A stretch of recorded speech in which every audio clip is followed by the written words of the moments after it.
making someone regret losing you in one day. Yes, tama po yung narinig ninyo, which is sa loob lamang ng isang araw. By the way, shoutout pala sa inyong lahat dyan. Yes, yung mga OFWs natin na masugid nating tagapagpakinig. And syempre, yung mga nandito na rin sa Pilipinas. Maraming salamat talaga sa inyo. So ito, dagdagan na naman natin ang inyong mga kaalaman. So ganun na nga, kung paano ba bigyan ng pagsisisi yung taong humiwalay sa'yo, or kung nasa stage ka man, or sa situation sa ngayon na inaatrasan na, okay, or gusto nang tapusin yung relationship ninyo, or inaayawan ka na. So ngayon, paano ba natin siya bigyan agad ng pagsisisi sa loob lamang ng isang araw? Na ito po yung laman ng video natin na ituturo ko sa inyo or isi-share ko sa inyo kung anong dapat ninyong gagawin once na inaatrasan na kayo. So ito, huwag na nating papatagalin pa. Na yung una sa lahat is cut all the connections. Yes. Halimbawa, inaayawan ka ng partner mo ngayon. Wala kang ibang gagawin utol kundi agad-agad. You should cut all the connections instantly. Ha? Once na inaayawan ka, wala ka nang dapat iba pang gagawin kundi putulin agad yung communication, lahat ng connections. Yes, even sa mutual friends, circle of friends and families. Kailangan talaga is putulin mo. Pag sinabing all or kapag sinabi talagang lahat-lahat, dapat wala kang ititira. Kahit sa social media mo man utol. Yes, okay? So yun, and then ito, yung pangalawa pa natin is huwag maghabol o mag-explain. Alam mo kung bakit? Kung inaayawan ka ng partner mo, and then hinahabol-habol mo pa siya, nag-explain ka pa, is you only just feeding their ego. Hana, nandiyan ka pa rin, nakahabol-habol talaga siya, na ganito siya kabait, na ganito siya kapogi, na ganito siya kaganda. My God. Tapos na ganito siya kalakas, yung appeal niya. Kapag yun ang pinapakita mo. Kaya ito nga, kailangan mong wag gawin yung maghabol or wag gawin na mag-explain pa sa kanya. Kasi sa pag-explain mo palang utol ha, sa paghingi mo palang din ng explanations galing sa kanya, ay nagpapakita na yon na ipinaglalaban mo talaga. Ay yung ganitong klaseng tao na wala namang kwenta. Inaayawan ka na nga eh. So mas lalo mo lang talagang pinapataas yung ego ng partner mo. Okay? So once na inaayawan ka na, yun po ang kailangan mong iwasan. So yun. And then ito, yung pangatlo natin is stay silent. Diba? Kagaya lang din sa number 1 natin. Cut all the connections. And huwag na huwag ka talagang magsalita. Mas mainam po utol na wala siyang maririnig galing sa'yo. And mas mainam talaga na wala rin siyang maririnig kahit ano-ano pa dyan. Sa kung sino-sino man yung tao na nasa paligid ninyo. Lalong-lalo na sa mga kapatid mo, sa magulang mo, kailangan utol is ikuntsabuhin mo rin sila. Ma, wag mo munang kausapin si ganito. Or tol, wag mo munang kausapin si ganito, iwasan mo muna. Yes, and maiintindihan nila yan. Okay? Kasi, ito mga utol, kailangan mo rin maging matahimik. Na kung dati kasi naghahabol ka, nandiyan ka palagi, yung tipong nandiyan lagi yung presensya mo sa kanya, is masasanay po yung partner mo.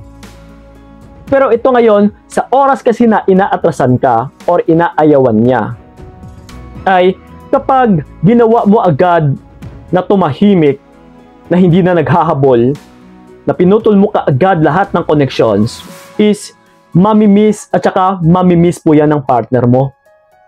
Na uy, teka lang, yung nakasanayan ko sa kanya is naghahabol to Hindi pa umabot ng isang araw is naghahabol talaga to. Or nagme-message or gano'n na nga, panay pa pagmamakaawa, kung ano-ano pa. So ganun po yon. Mamimiss talaga ng partner mo yon kung ano yung nakasanayan niya sa'yo. That's why, I wear you, tahimik ka lang talaga. So yon. And then ito, yung pang-apat natin is build boundaries. Okay.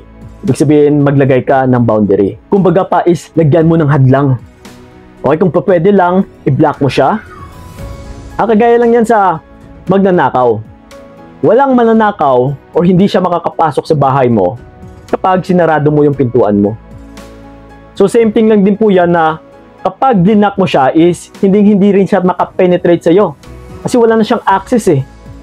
So yun po ang pinaka-importante na kailangan is maputulan siya ng access. Cut all the connections, di ba? Kasi once na wala na siyang access sa'yo, na hindi na siya makapenetrate, ano yung binilagyan mo na ng hadlang, na naglagay ka na ng boundaries, ay nagpapahiwatig po ito na hindi mo na kailangan makipagsettle or hindi ka willing makipagsettle. Na ayusin pa, na mapag-usapan pa, na magiging maayos pa. Kasi siya na nga itong umaatras eh. Siya na nga itong umaayaw.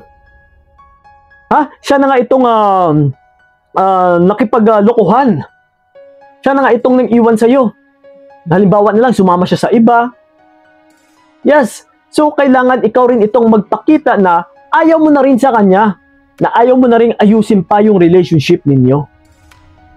Ganyan dapat utol. Which is, kayo lang dapat itong mag-decide. Na kung kayo na yung nailagay sa alanganin, huwag nyo nang hintayin na magdepende pa kayo sa desisyon ng partner ninyo na, babe, ano ba? Hiwalay na ba tayo? Ano ba yung gusto mo mangyari? So same thing lang din yan kanina sa magnanakaw. Na kapag nahuli mo yung isang magnanakaw, tama ba na siya pa itong tatanungin mo na, uy, magnanakaw, ano? Ipapakulong ba kita o hindi? So syempre, ano ba yung sasagot ng magnanakaw? Papanigan niya rin syempre yung sarili niya. Na yung isasagot nito sa'yo is, wag mo kong ikulong. Kasi kung saan siya mas pabor para sa kanya. Yun po ang sasagutin nun. So that's why, huwag kang dumepende ng sagot or ng desisyon sa partner mo na umaayaw na. Walang ibang magdi-decide dito utol, kundi ikaw. Dahil ikaw ay yung inaayawan.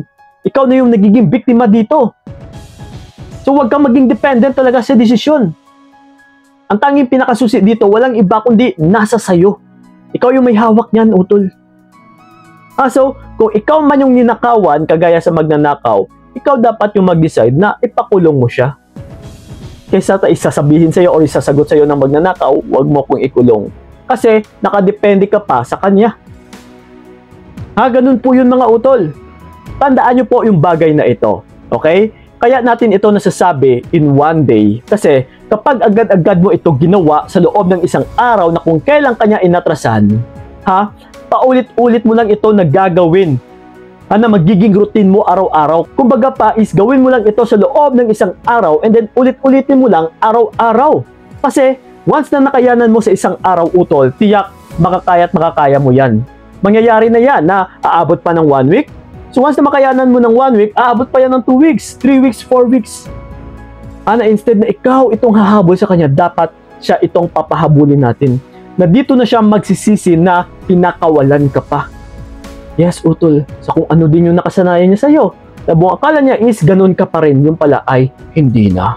And dito na natin matatapakan yung ego niya. Okay?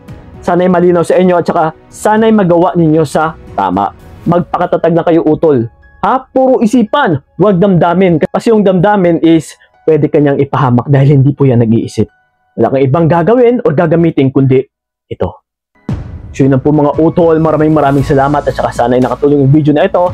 And then sa mga gusto akong makausap, puntahan nyo po ako sa aking FB page na Payong Kaibigan ni Kiko. I-PM nyo po ako. And then sa may mga katanungan man dyan, sa aking YouTube channel po ako nagre-reply sa may mga katanungan dyan. Okay? And sasagutin natin yan through comments.